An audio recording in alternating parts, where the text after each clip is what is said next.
In an era full of Metroidvanias, Vampire Survivors clones, and shooters content to be more or less carbon copies of one another, the puzzle genre continues to impress me year after year. Puzzle games may not be exceptionally popular unless their names start with P and end with Ordle, but the sheer volume of innovative, interesting ideas on display in ones like Can of Wormholes, Spooky Express, and Strange Jigsaws justified far more sales than they've gotten. Sadly, for some cases, innovative ideas alone do not make a great puzzle game. Executing on them with challenges that scale up in difficulty while making the game's internal logic intuitive to the player is paramount to having a good time. So does Yerba Buena, a narrative-focused puzzle platformer that challenges you to literally copy-paste the movement of its environmental objects, stick the landing?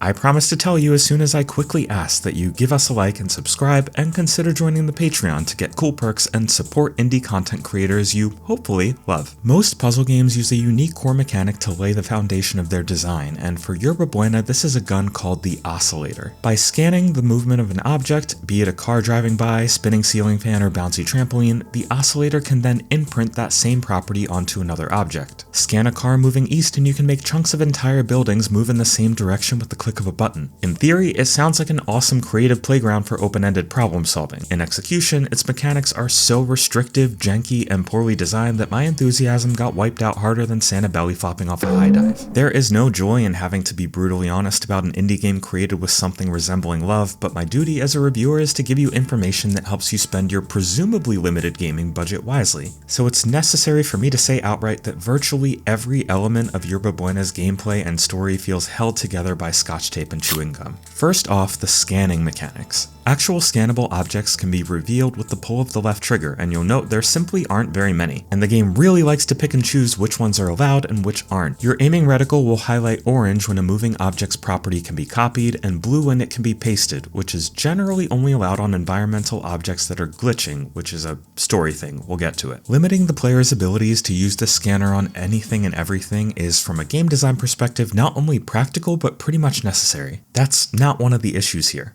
Rather, it's that the scanning is so restrictive that most of the puzzles feel like your only options are to do exactly what developers intended or kindly go.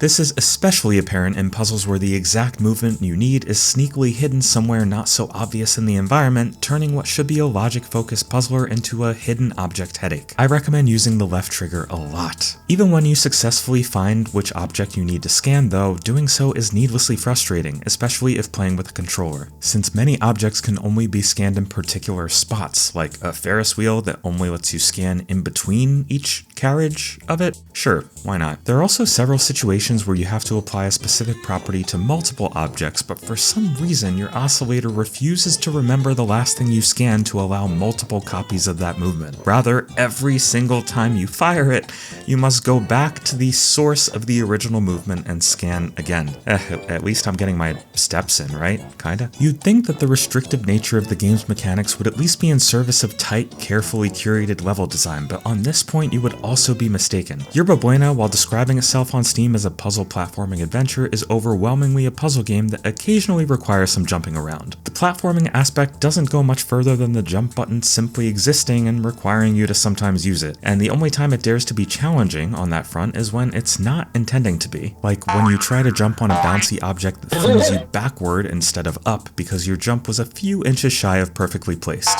Annoying. The puzzle design itself isn't necessarily terrible, but often problematic. A good puzzle game prides itself on a steadily escalating complexity curve, allowing you time to acclimate to its mechanics while throwing new twists in to check your understanding. Many of Yerba Buena's puzzles, however, show very little evolution from one another, often being solvable in the same way over and over for long stretches of time. Then there are the trickier ones that might require you to, for example, manipulate your way up the inside of a massive pachinko machine, or time-limited ones taking place during a car chase. The pachinko machine was logical enough, but such an annoying chore when it required some experimentation, and scanning the free-fall amusement park ride I needed to felt like trying to chase my dog to get a dead bird out of her mouth. That car chase though was especially sloppy, presenting itself as a fast-paced scripted sequence that doesn't work at all for a slow-paced puzzle game. At various points throughout it, I had to look through my environment to find the exact object necessary to pave a path forward, and the way each of these stops awkwardly shattered the momentum felt borderline laughable. My favorite part was at the very end where you have to copy the movement of this sort of Jack-in-the-Box style punching arm that's randomly mounted to the side of a building in order to move a dumpster over. Even by my relatively low standards for how contrived a game is allowed to be, this felt absolutely ridiculous. Some of the game's puzzles also felt buggy or blatantly unfinished, with seemingly scannable objects unable to be scanned,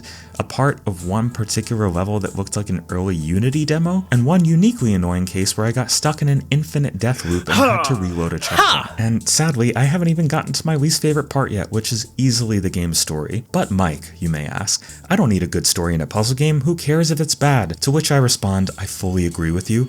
I don't need my puzzle games to have a good story, but if a puzzle game is going to aggressively force its story down my throat, it could buy me dinner first. The game takes place in a 1970s version of San Francisco, established early on as a literal game in which Barb and her friends are NPCs who must save the city from a greedy tech corporation, and the various irksome glitches that have been appearing all over the place. Its premise could have shown promise, but as early as the opening 10 minutes manages to crater all expectations. The game's opening is a gauntlet of real-time cutscenes taking place mostly in a cab where Barb is having a poorly written and dreadfully voiced exposition dump of a conversation with her friend and cab driver Russell. This seemingly interminable sequence is one of many in Yerba Buena where you'll be stuck in one position while listening to a character talk and occasionally observe different objects in the environment that Barb will proceed to comment on. Power up is Barb, but that seems like a long shot.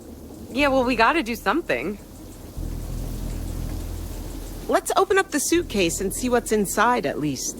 You can at least skip through lines of dialogue, but these gameplay interruptions show up so frequently and are of such poor quality that the lack of self-awareness around them is borderline shocking. Barb's story is not the least bit compelling and frequently makes little sense, and is not helped one bit by character animations that look like they were inspired by Chuck E. Cheese animatronics. The plot even actively hurts the gameplay outside of cutscenes, since I can't count how many times I had to wait for lines of dialogue to end before I could interact with an object. Even outside of cutscenes, most of Yerba Buena's visuals fare no better than this. The art direction and environmental design reek of minimum viable product energy, full of many generic half-finished looking buildings and special effects that look terrible, like an early game police shootout that literally looks like they're just flinging orange and yellow pixels at one another. And while the game's actual NPCs don't impact the gameplay, they are also absolute morons, frequently walking into walls and staring blankly at you like blind pigeons aimlessly searching for crumbs of bread. To the game's credit though, despite some annoying stuttering here and there, it runs pretty well on the Steam Deck. Sound design frequently lacks as well, with music being bland and forgettable if it even exists at all.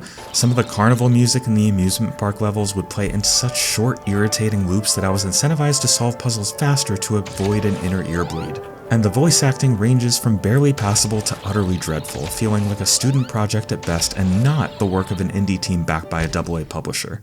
You give me the answers I'm looking for, and... Look, we don't know anything.